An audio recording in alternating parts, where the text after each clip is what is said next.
It wasn't every day you learned that you were the son of a ferocious demon and that your destiny was to end the world. Or that the guy you thought was your whacked-out uncle was actually you from the future, trying to prevent not only your death, but that of basically everyone else. Literally. All in all, being that he was only 14 years old, Nick Gaucher was handling it pretty well. Yeah, not really. Stunned into complete silence, which very seldom happened, Nick couldn't breathe as brutal reality sucker-punched him. Hard, mercilessly. Right where it hurt most. Well, not physically there, but mentally it felt like his gonads had been stomped straight into the ground. His head swam from nausea. Trying to get a handle on everything, he clutched at the broken stones on the stoop where he sat outside his new apartment building on Bourbon Street.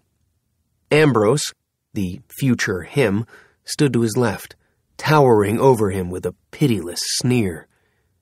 How was it possible that he was Ambrose? Or, more to the point, Ambrose was what he would become. How could he, an average kid roaming the back streets of New Orleans, be the ultimate evil? He didn't feel particularly evil.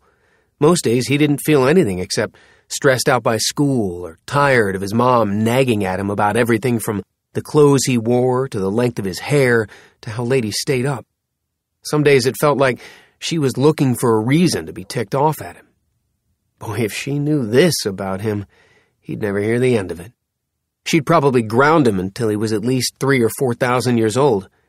Yeah, it sounded ludicrous, even to him, until he looked at Ambrose standing all badass and tough at his left. Ambrose is me from the future.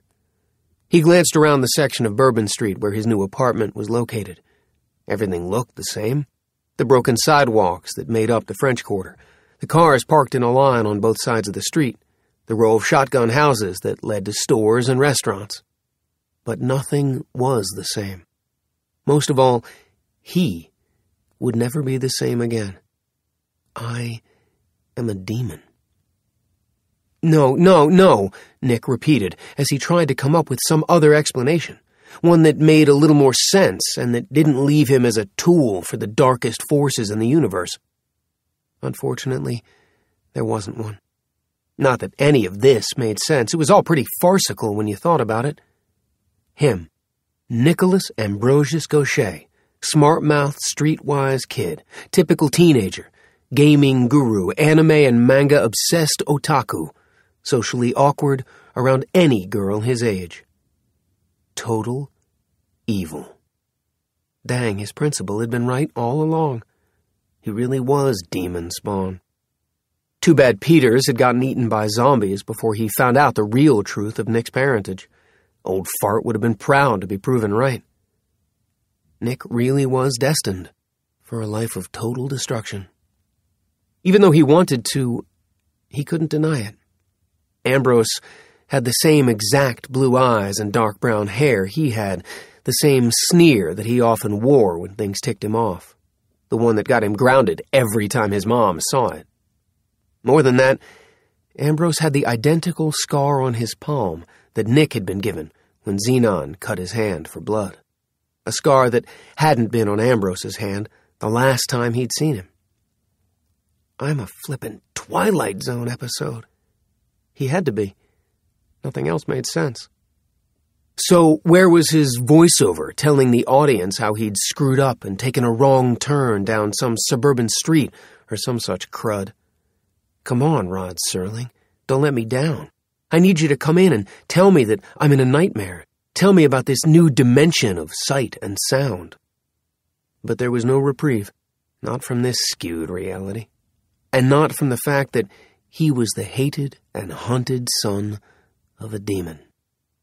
I'm evil. He tried to accept that, and still he couldn't. If it were true, how could he go to Mass all the time with his mom? Shouldn't he burst into flames when holy water touched him? Feel a burning sensation or something when he took communion? For that matter, he'd been an altar boy for years. But he'd never once experienced the slightest bit of discomfort from any of that. The worst thing that had ever happened to him in church was when the priest had fallen asleep during his last confession, which said it all about how boring his life had been prior to all of this.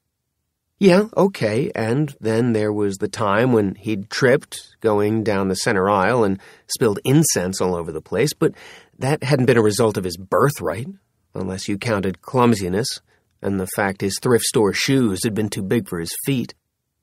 I am evil, Nick repeated one more time.